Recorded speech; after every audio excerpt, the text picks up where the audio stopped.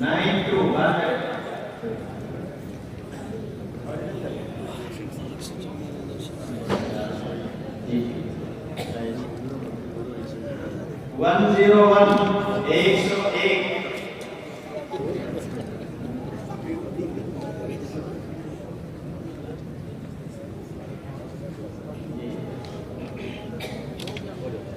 101 217